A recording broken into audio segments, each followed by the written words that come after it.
સદ્ગુરુ કબીર સાહેબનો 628મો પ્રગટ મહોત્સવ સુરત ખાતે ભવ્ય રીતે ઉજવાયો. સુરત તારીખ 29 જૂન 2026 સદ્ગુરુ કબીર સાહેબના 628મા પ્રગટ મહોત્સવ નિમિત્તે સુરત શહેરમાં ભવ્ય ધાર્મિક અને સેવાકીય કાર્યક્રમોનું આયોજન કરવામાં આવ્યું હતું.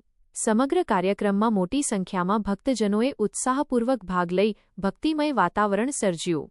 આ પ્રસંગે સીવડાડના વિવિધ વિસ્તારોમાં કાર્યક્રમો યોજાયા, જેમાં કતારગામ અનાથ બાળ આશ્રમ 4 રસ્તા, વેડ રોડ સિંગણપોર 4 રસ્તા, આંબા તલાવડી લલિતા ચોકડી, વરાછા સીમાડા નાકા, ઉત્તરાણ વીઆઈપી સર્કલ, મોટા વરાછા અબ્રામા ચોકડી, ડિંડોલી તથા રાંદેર બેજનવાલા કોમ્પ્લેક્સ જેવા વિસ્તારોનો સમાવેશ થાય છે. કતારગામ વિસ્તારમાં ભવ્ય શોભાયાત્રાનું પણ આયોજન કરવામાં આવ્યું, જેમાં મોટી સંખ્યામાં સંતો, મહંતો અને ભક્તોએ ભાગ લીધો. એસકેડીવી મિશન, સદ્ગુરુ કબીર ધર્મદાસ વંશાવલી મિશન દ્વારા જીવદયા અને આતમપૂજાના પવિત્ર સંદેશ સાથે આ મહોત્સવનું આયોજન કરવામાં આવ્યું હતું. મિશનનો મુખ્ય હેતુ માનવતા, વિશ્વ શાંતિ, ભાઈચારો અને સર્વજીવ કલ્યાણનો સંદેશ સમાજના દરેક વર્ગ સુધી પહોંચાડવાનો છે. આ મહોત્સવ દ્વારા સંત કબીર સાહેબના સમરસતા, માનવતા અને સદાચારના વિચારોને જનજન સુધી પહોંચાડવાનો સુંદર પ્રયાસ કરવામાં આવ્યો હતો.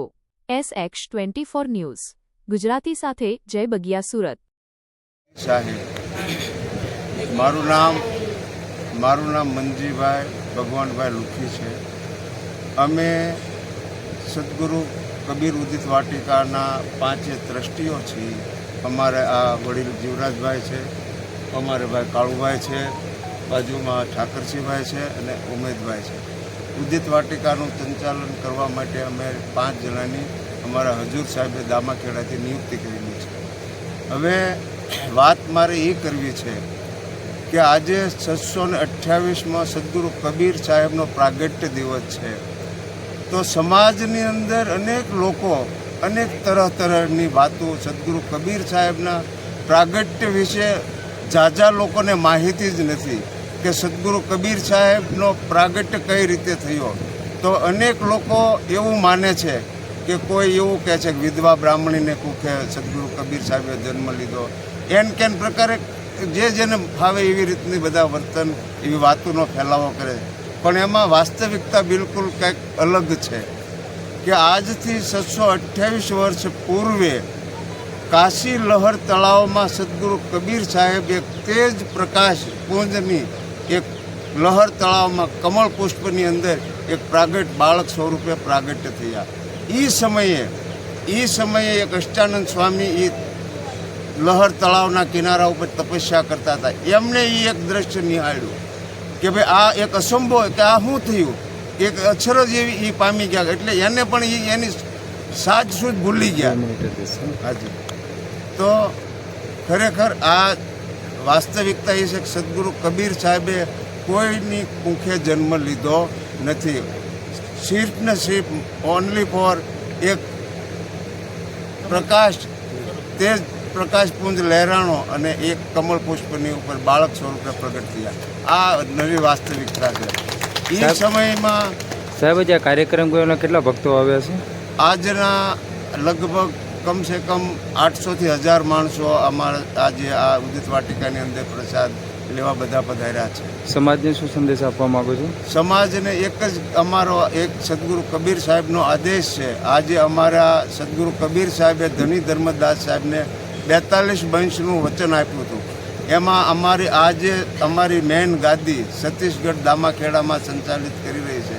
એમાં 16મા બંશ પુરુષ અમારા પંત શ્રી હજુર ઉદિત મુનિનામ સાહેબે એક વિશ્વ વિખ્યાત અભિયાન ચલાવ્યું છે કે જીવ દયા ઓર આત્મ પૂજા, કે દરેક જીવોને શાંતિ, જીવોના કલ્યાણ અર્થે એક અભિયાન સદ્ગુરુ કબીર સાહેબનો સંદેશ ચલાવ્યું છે.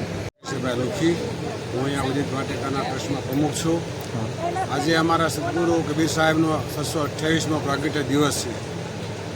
એ મનાવવા માટે અમે અહીંયા ભક્તો ભેગા થયા છીએ.